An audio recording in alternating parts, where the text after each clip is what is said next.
Students आज हमारा lecture 6 है और यूनिट 2 है हमारा मेजरमेंट। और आज का टॉपिक जो हमारा वो है मेजरमेंट ऑफ टाइम। ठीक है, हमने फ़िज़िकल क्वांटिटीज़ के मतलब पढ़ना शुरू किया था कि यानी वो क्वांटिटीज़ जिनको हम मेजर कर सकते हैं उन्हें फ़िज़िकल क्वांटिटीज़ कहते हैं। ठीक है, जिसमें हमने मेजरेबल क्वांटिटीज़ में टाइम भी आ जाता है, टेम्परेचर भी आ जाता है, वॉल्यूम भी आ जाता है, एरिया भी आ जाता है। ठीक है, इन चीज़ों को हमने डिस्कस किया था।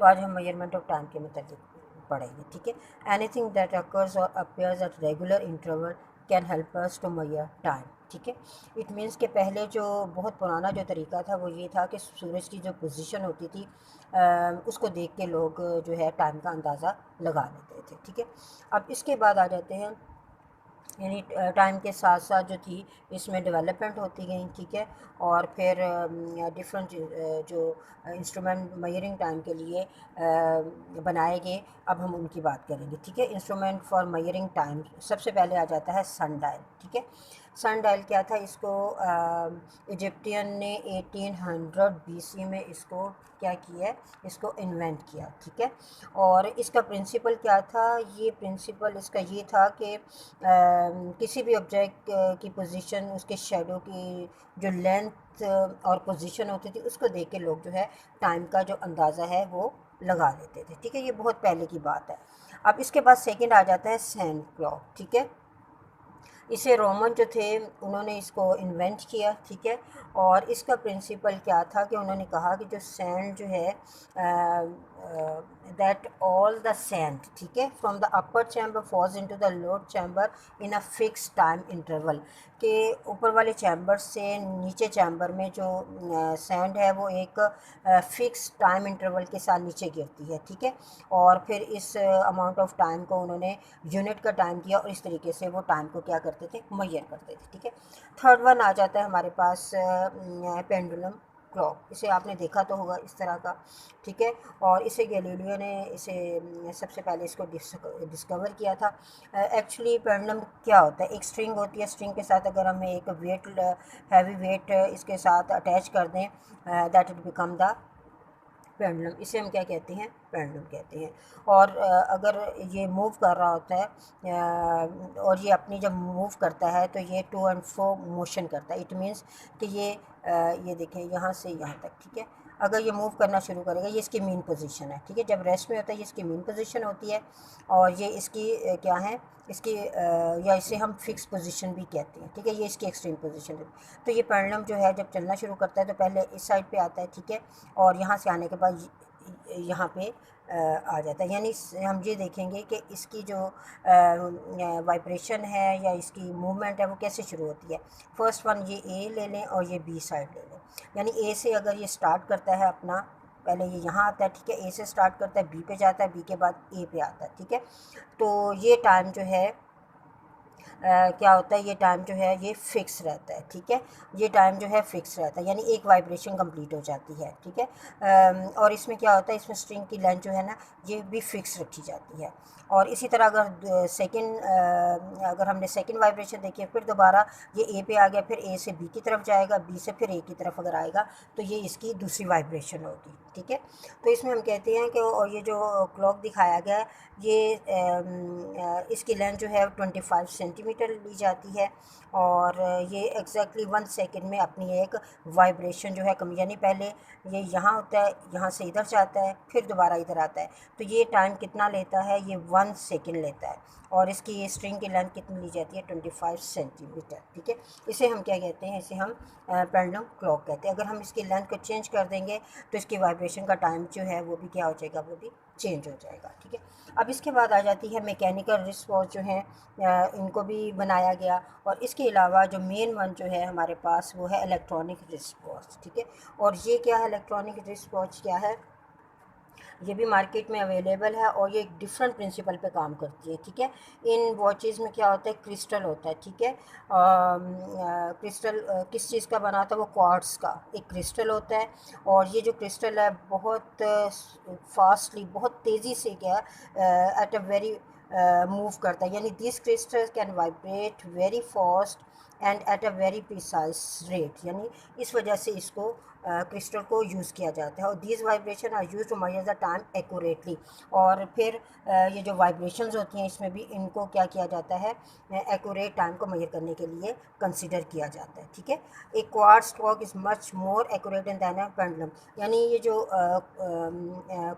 क्वार्ट्ज क्लॉक है जिसमें क्रिस्टल ऑफ क्वार्ट्ज यूज़ किया जाता है वो ज़्यादा बेहतर एक्यूरेट टाइम देता है दैन द पेंडुलम क्लॉक। ठीक है, ये इससे ज़्यादा बेहतर है क्योंकि टाइम के साथ साथ जो प्रोग्रेस होती है उसमें और ज़्यादा बेहतर चीज़ जो है वो मार्केट में आती है।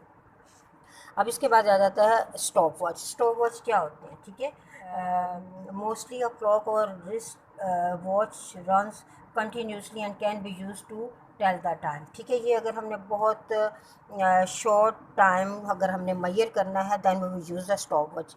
आजकल मोबाइल में भी स्टॉप वॉच जो है अवेलेबल है and you can use it. ठीक है, अगर हमने बहुत शॉर्ट टाइम जो है उसको मैयर करना है then we will use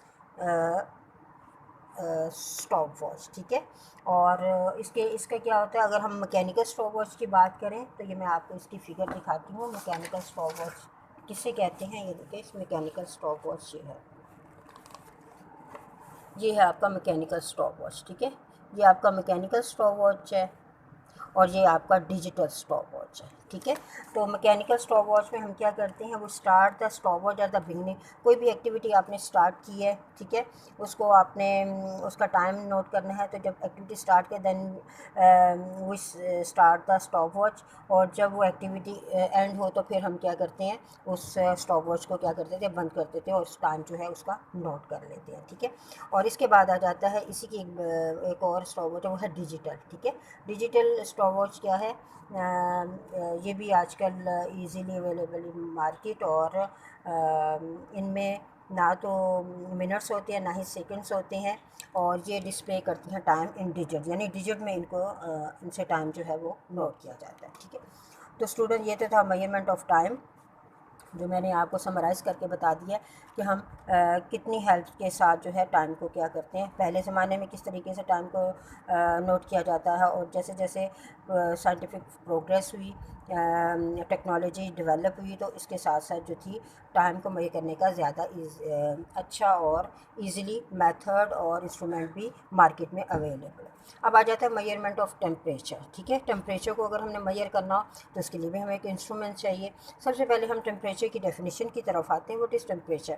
temperature is the measure of the degree of the hotness और कोल्डनेस ऑफ अ बॉडी। ठीक है, क्या है जो टेम्परेचर क्या है, कोई बॉडी कितनी हॉट है या कितनी कोल्ड है उसको उसकी डिग्री को हम क्या कहते हैं, अगर हमने इसको मेजर करना तो दैट इज़ टेम्परेचर, उसे हम क्या कहते हैं, टेम्परेचर कहते हैं। और टेम्परेचर को मेजर करने के लिए जो चीज़ यूज़ की जाती है, इंस्ट्रूमेंट यूज़ किया जाता है, उसे हम क्या कहते हैं, थर्मामीटर कहते हैं। ठीक है, अब थर्मामीटर क्या है ये देखिए आपके बुक में दिया गया है दूसरा। ठीक है, थर्मामीटर में क्या होता है, thermometer consist of a bulb filled with a liquid. ये देखिए ये एक थर्मामीटर दिखाया गया है। ठीक है, इसमें एक बल्ब होता है, ये आपको बल्ब नज़र आ रहा है, ये थिन ट्यूब है। ठीक है, यूजुअली और इसके अंदर क्या होता है, यूजुअली मरकरी को फिल किया जाता है। ठीक है, और इस बल्ब से ऊपर क्या है, एक थिन ग्लास ट्यूब है जो टॉप तक जो है सील कीजिए गई, और इसके ऊपर जो है स्केल जो है वो मार्क किया जाता है, यानी टेम्परेचर जो है हम इजीली क्या करते हैं, उसको मेजर कर सकते हैं। ठीक है, अब हमारे पास जो है उसके टेम्परेचर को मेजर करने के लिए हमारे पास तीन तरह के स्केल होते हैं। एक होता है सेंटीग्रेड स्केल, सेंटीग्रेड स्केल होता है। सेकंड वन होता है फ़ारेनहाइट स्केल और तीसरा होता है केल्विन स्केल। सही, जो ऐसा यूनिट है इंटरनेशनल सिस्टम ऑफ यूनिट है, उसमें जो यूनिट टेम्परेचर के यूज़ किया जाता है वो क्या है, वो केल्विन स्केल है, उसे हम क्या कहते हैं, केल्विन स्केल कहते हैं। ठीक है, अब हम सेल्सियस स्केल अब हम देखेंगे कि तीनों में, ये देखिए मैं आपको दिखाती हूँ, ये हमारे पास जो है ये दिस वन, ये मैं आपको दिखाती हूँ। ठीक है, ये आपको नज़र आ रहा है, ये थर्मामीटर, ये सेल्सियस स्केल, ये फ़ारेनहाइट स्केल वाला और ये केल्विन वाला है। ठीक है, अगर हम सेंटीग्रेड की बात करें तो क्या है, इसमें अगर आप देखें तो आपको एक एक लोअर फिक्स पॉइंट नज़र आता है और एक आपको हायर फिक्स पॉइंट नज़र आता है। तीनों आपको जो थर्मामीटर, इन तीनों में आपको एक पॉइंट ये नज़र आ रहा है, ठीक है, और एक पॉइंट आपको ये नज़र आ रहा है। ये लोअर फिक्स पॉइंट होता है और ये अपर फिक्स पॉइंट होता है। यहाँ से भी ये लोअर फिक्स पॉइंट है और ये अपर है, और इसी तरह इसमें भी लोअर और फिक्स अपर पॉइंट होता है। अब अगर हम सेंटीग्रेड की बात करें तो उसमें ये जो स्केल है इसको 100 इक्वल पार्ट्स में जो है वो डिवाइड किया गया है, ठीक है। क्या किया गया है, इसको 100 इक्वल पार्ट में इसको डिवाइड किया गया, ठीक है। जो लोअर फिक्स पॉइंट है वो है 0 डिग्री सेंटीग्रेड और जो अपर फिक्स पॉइंट है वो क्या है, 100 डिग्री सेंटीग्रेड। अब अगर फ़ारेनहाइट स्केल की बात करें तो इसमें हमारे पास इसके दरमियान जो इंटरवल है 180 इक्वल पार्ट्स में इसको डिवाइड किया गया है। जो सबसे लोअर है वो 32 है और जो फिक्स अपर फिक्स्ड है वो 212 है, ठीक है। और इसमें भी 0 डिग्री है और दूसरा क्या है 100, ठीक है। और इसी तरह केल्विन की अगर हम बात करें तो इसको भी 100 इक्वल पार्ट्स में डिवाइड किया गया है। जो इसके लोअर फिक्स पॉइंट 273 है और अपर फिक्स पॉइंट 373। अब लोअर जो है फिक्स पॉइंट वो क्या शो करता है, यानी ये वो टेम्परेचर बताता है जब हम थर्मामीटर को आइस में रखते हैं, और अपर फिक्स पॉइंट हमें वो रीडिंग देता है जब हम बल्ब को या थर्मामीटर के बल्ब को कहाँ रखते हैं, एक बॉइलिंग वाटर में रखते हैं, ठीक है।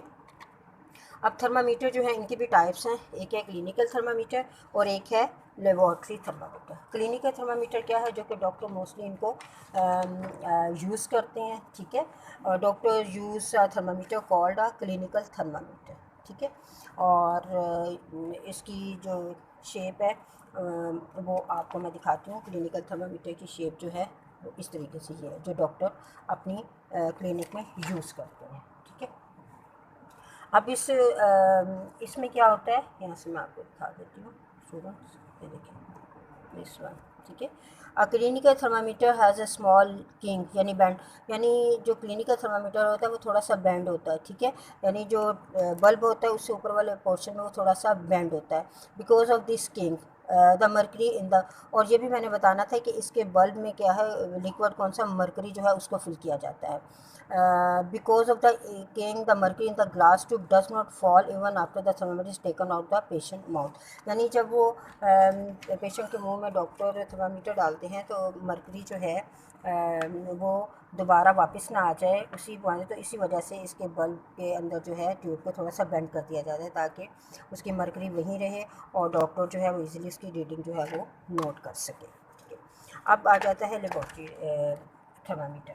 लेबॉर्ट्री थर्मामीटर में मोस्टली हम क्या फिल करते हैं, अल्कोहल और थर्मामीटर मरकरी यूज़ करते हैं, और इसको टेम्परेचर स्पेशली लिक्विड ऑब्जेक्ट जो होते हैं उनका टेम्परेचर नोट करने के लिए लेबॉर्ट्री थर्मामीटर को यूज़ किया जाता है। इसमें इसके बल्ब में किसी किस्म का कोई किंक नहीं होता, यानी कोई बेंड नहीं होती, और लिक्विड जो होता है वो इजीली इसके अंदर फ्लो करता रहता है।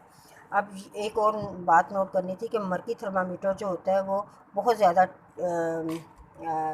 हाई टेम्परेचर को नोट करने के लिए नहीं इस्तेमाल किया जाता है, जैसे the temperature inside an oven और the temperature of a furnace in a factory, उन पर्पज़ के लिए इसको इस्तेमाल नहीं किया जाता, ठीक है। तो स्टूडेंट्स ये था हमारा आज का टॉपिक, और इससे रिलेटेड क्वेश्चन आप लोगों ने जो लर्न करने हैं वो है क्वेश्चन नंबर 7, 8, 9 और 10, ठीक है। अल्लाह हाफिज़, स्टे होम।